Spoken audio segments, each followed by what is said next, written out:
Alright, so speed walkthrough is my robot. There's a B board, is the receiver. The receiver sends the messages from this controller to these propellers, which are 3D printed. Chassis is also 3D printed and totally waterproof. Alright, so we're starting off moving forwards.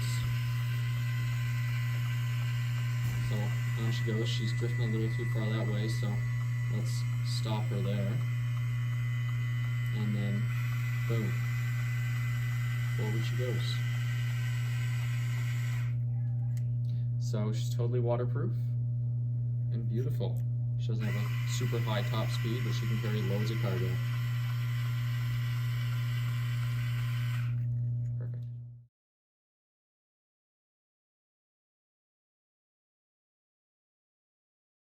Hi, our names are Ariana Lowry and Aiden Oldford. from Holy Cross School in Eastport, Newfoundland. We decided to tackle the problem of bumblebee extinction by building a house for bees. We're happy with how it turned out, but we encountered several issues with building materials and time management. To solve this, we modified our original design and completed some work at home. We made a honeycomb-shaped structure, and we cut the blocks of wood out of a breathable wood. We made breathable burlap walls, and we coated a microbit to have a motion sensor to keep track of the number of bees that enter and exit the house. All artwork in this project was created by Ariana Lowry. Hi everyone, I'm Emma Batcher, I'm Kylie Robinson, and our other group member is Hillary Williams. and we all attend Holy Cross School in Eastport, Newfoundland. We are the creators and designers of Fine Line Tracker. This is the logo we created ourselves. For this year's Maker Faire, we decided to make a small microbit tracker that will attach to the back of a life jacket. This tracker can be used to show temperature of the surrounding water. Flashing lights will appear when shaken and is able to determine the location with a built-in compass. We decided to work on this problem because we believe water safety is a big issue in our community, and with our tracker we hope to diminish the issue. A problem that occurred while making this product was the coding of the LED lights. We realized that the LED lights did not work correctly, but after some time we were able to fix it. We dealt with our problem by trying a combination of different codes. We strayed away from the tutorial and tried things on our own, which eventually worked. This is our product in action. When you shake the device, lights will appear. When you press the A button, a temperature is displayed. And when you press the B button, the direction you're facing is displayed. For this project, our names are Anton Ralph, Dawson Girdle, Hannah Sampson, and Tony Jankowski, and we go to school in Eastport, Holy Cross School. Peninsula, Holy Cross School in Newfoundland and Labrador. Right, go. The problem that we wanted to fix with this machine is trying to fix litter around the The community. reason why we made this project was we wanted to do something for society and help clean up with the,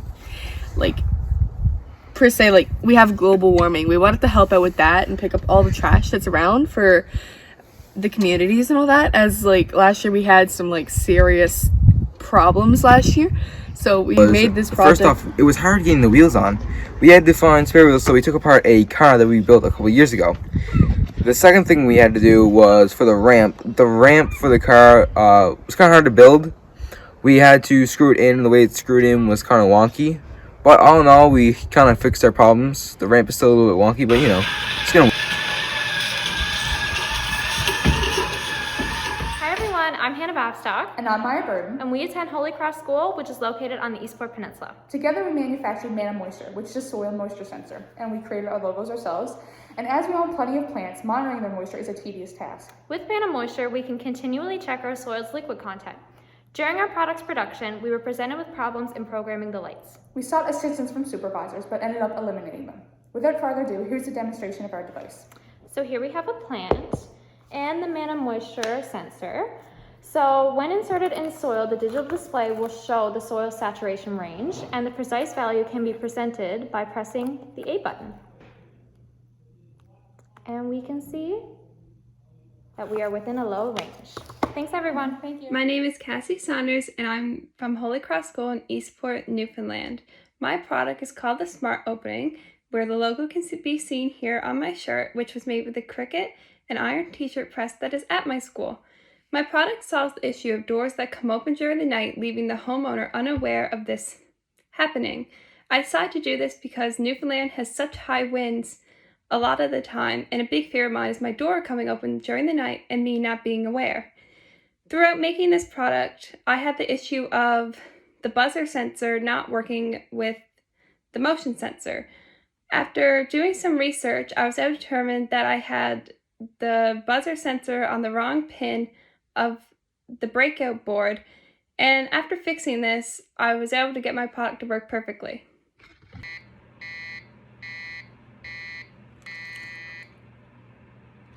Hi, I'm Shaylin Harvey. I'm Spencer Powell. I'm Marlon Lee. Ethan Woodfine and Devin Mark will join us today. We're here on behalf of Holy Cross School for our Maker Faire project. Our project is called Water Break by the Newfie Crew. It is a sensor that detects water, so if you're on a boat and you're about to sink, you have time to get off. We chose this because a group member of ours, Devin Mark, is a fisherman, and he goes out on boats and he says people sink and they don't have time to get off. So, Spencer, tell us some problems we faced. The only problem we face is the bow, trying to shape out the bow here, as you can see, but it's fixed now.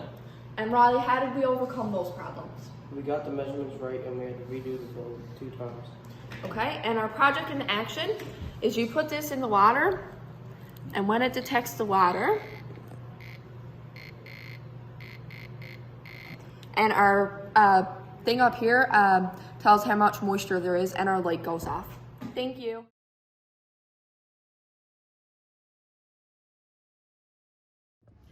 Hi, my name is Casey Budgell. I'm a student here at Belmont Academy in grade 10.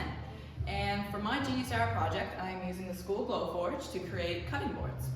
The cutting boards, I processed everything myself. I cut the wood, I sawed the wood, dried it, sanded it to make these cutting boards.